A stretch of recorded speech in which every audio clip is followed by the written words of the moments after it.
Welcome to the UK Travel Planning Podcast. Your host is the founder of the UK Travel Planning website, Tracy Collins.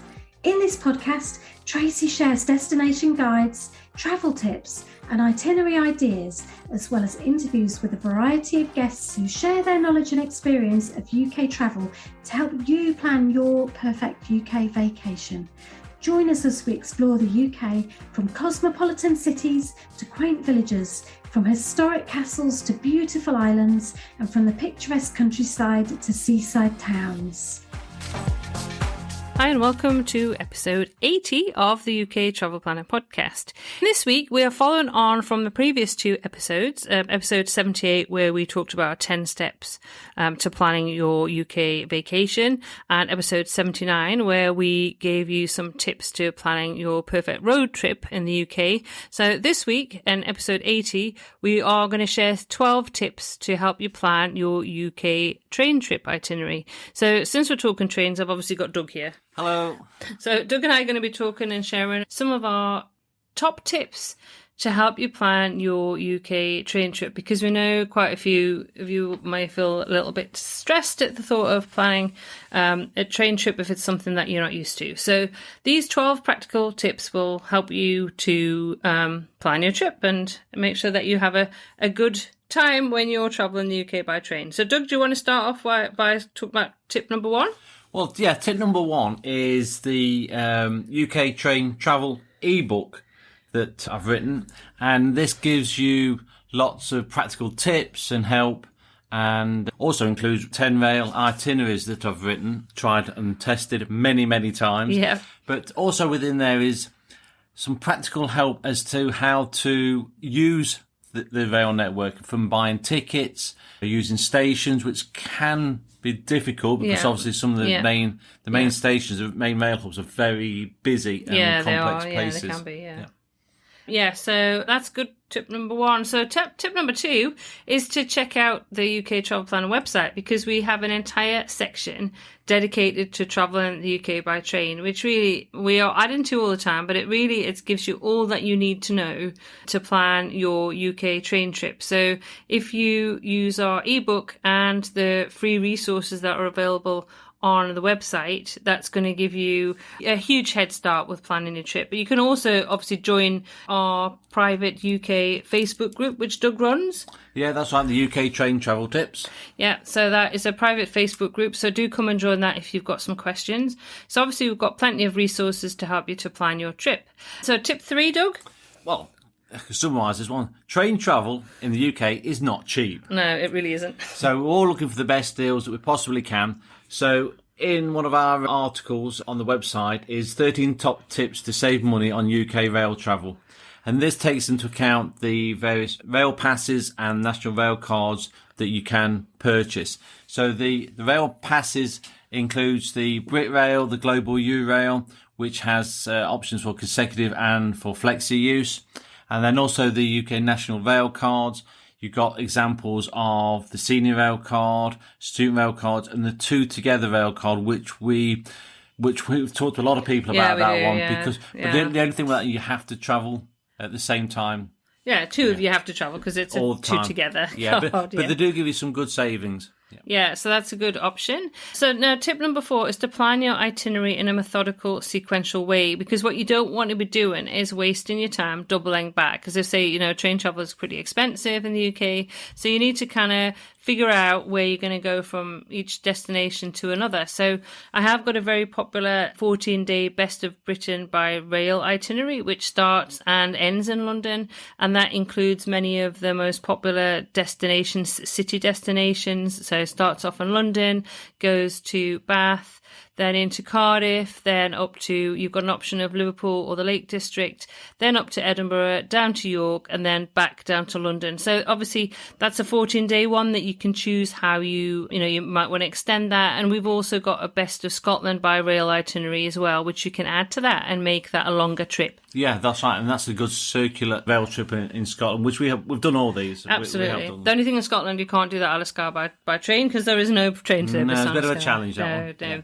So another option to consider is whether it's worth basing yourself in one or two locations. So, for example, London or Edinburgh, those are really great destinations to base yourself, very accessible by train. So we've taken day trips from Edinburgh before to places like St Andrews, to Glasgow, Yeah, Aberdeen, Glasgow. Yeah, there's so many places. And Doug has written an article which gives you lots of different options for day trips from Edinburgh by train. Again, equally London, there are so many destinations you can choose to. You can go for a day trip by train. So you've got obviously Oxford, Cambridge, Bath, York. You just get that. It's endless, really. Canterbury, Winchester, Dover. Yeah, there's just so many places that you can go to. If that's what you'd rather do than actually move around, you can do the day trips by train. So again, we have lots of articles covering these different options, and I will put a link in the show notes for this episode to those articles as well. That brings us to tip number 6. Yeah, we all intend to do this, and we all try our best to do this one, and that's to travel light. Yeah, it's really important to get, particularly if you find it a bit difficult to carry heavy items or your mobility is not so easy, is to try and reduce the amount that you carry. So say we all try and do it, but sometimes it's not so easy. But there is restrictions as to how much you can take on a train and travel around London with, just to make it, it can be difficult. It can be difficult. So keep it light and small as you possibly can, because you've got to consider getting on and off the trains and obviously storing it on the trains themselves. And it goes without saying, some trains can get very full. They can, yeah. So you are best, if possible, to try and travel as light as you can. Definitely. Number 7, book seats if you're travelling a long distance or at busy times. And we do recommend avoiding Sunday travel if at all possible. That's right. For many reasons, obviously you got to the fewer trains at the weekends. There's engineering works, and so there's more people travelling as well on fewer trains. And booking seats is not compulsory. Point this out: it's not compulsory to book seats on UK trains as a rule. And trains don't sell out. And trains do not ever sell out, which, we do get that question quite often, don't we, that one? But they do not sell out, and seat reservations are not compulsory on standard day services. Yeah. But it's a peace of mind. If you're taking multiple pieces of luggage and you're travelling long distances, I can understand the preference. We have done occasionally, just not very often. Yeah, no, we do. I mean, I know if you've got a booked seat, you do feel a bit better when you're getting on a train, and then you know that you should be guaranteed your seat. I think it's sometimes the best thing to do. So another tip that we have, so tip number 8, is to plan to be at the train station in plenty of time to catch your train, particularly at main train hubs. Also consider how you're going to get to the station so you're not late. So I'm sure my sister's going to love the fact I want to share this, but a few years ago, my sister came down to visit me from Newcastle down to Burton-on-Trent, and she looked at a train ticket, and it was, I don't know, something like 10 o'clock in the morning. So she got to the train station 2 minutes to 10, and she got to the platform and waved her train goodbye, basically, because she thought she just had to be there for 10 o'clock. And it was like, no, you need to be there in plenty of time. The train's not going to wait, which it didn't. So then I had to pay for another train for her to come and visit. Yeah, so she hasn't made that mistake since. It was quite a while ago. She was quite young at the time. So she hasn't made that mistake again. No, that's right. I mean, for safety reasons, they do close the doors and make sure there's nobody near a train before it leaves the platform. So you've got to be there at least sort of 5-10 minutes before the train departs. And the bigger stations, particularly if you're not familiar with them, you don't know where your platform is, and some of the stations have a good number of platforms. Absolutely, yeah. So you've got to be clear. So another thing to consider, so tip number 9 is to bring your own food and drink, because you can't assume that you're going to be able to purchase food and drink on the train, particularly weekends. That's right, yeah. I mean, if they're short-staffed, the refreshment service is one service that does tend to get, what should we say, knocked away. Yeah. The actual... Yeah, the service will stay in, but it's the refreshment service or the trolley service will be cancelled. Okay, So if you're going from London to Edinburgh, you best take your own food and drink. Exactly, and you will find that there are plenty of, especially at the main train stations, there's plenty of places to go and buy. You'll usually find, a good few shops to get coffee, to get drinks, to get magazines, and get yourself perfectly stocked up for the trip. And we always recommend that you do that, because honestly, there's nothing worse than getting on there thinking you're going to buy drinks and there's nothing available. So point 10, about onboard Wi-Fi. Yeah, it can be hit and miss, particularly as the train's travelling along at a good speed and it dips in and out. So the best advice really is to look after your own needs with your own device, and if you do need to use the train supply, get yourself a VPN. Yeah, so that's a network that ensures that your connection is private, so that nobody can kind of hack into you when you're surfing online. So, and obviously it's worth thinking as well that, to be honest, sometimes you're going to lose your signal. I mean, because of the nature of traveling by train, really. Yeah, that's right. Yeah.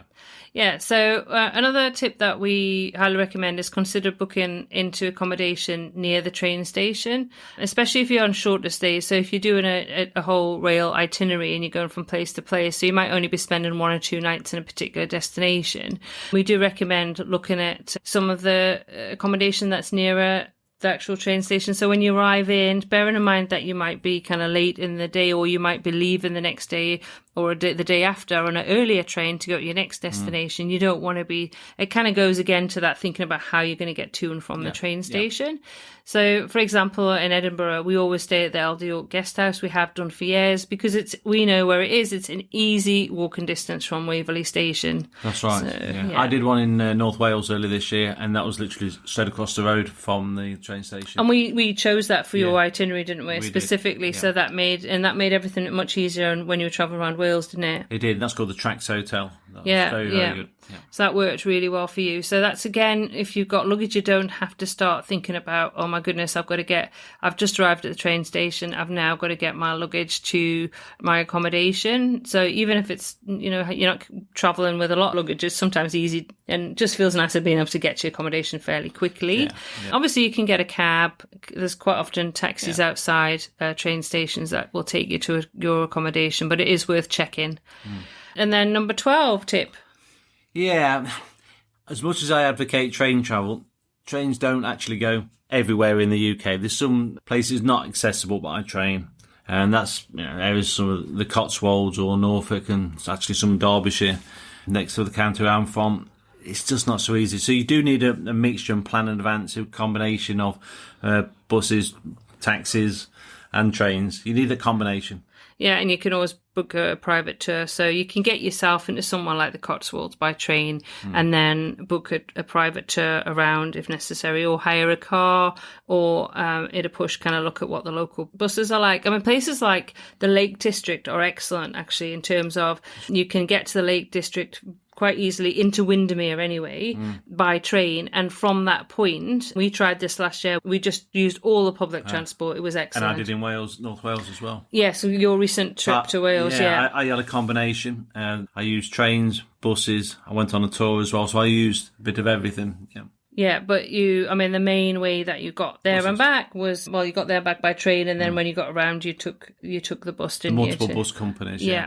So it is possible. Yeah. So if you don't want to drive, and I guess that might be the reason that you're looking at a train itinerary, or you want to do a little bit of drive and then some trains. Yeah, it's definitely worth having a look at the different options that you have. So obviously, listen to last week's episode if you haven't already about travelling by road in the UK. But yeah, so as I say, we've got plenty of resources and plenty of information about travelling by train in the UK. So I'm sure this episode will have given you some essential tips and things to think about when you're planning your trip. As I say, if you want some itineraries already done for you, look at our ebook, because we've got 10 really good itineraries in there. That's right. And one thing I will add on to this is station staff in the UK are excellent and very, very helpful. If you have any doubts at any of these train stations, ask one of the staff. They are very knowledgeable. Yeah, that's perfect. That's a really good tip. So that's all. I guess that just leaves us to say for this week, because that covers as much as I can we can think of for train travel, just tip wise, kind of a quick episode. In next week's episode, I share some free things to do in London. So if you're planning to go to London and looking at kind of budget options, there's some different suggestions in next week's episode 81 about things to do in London.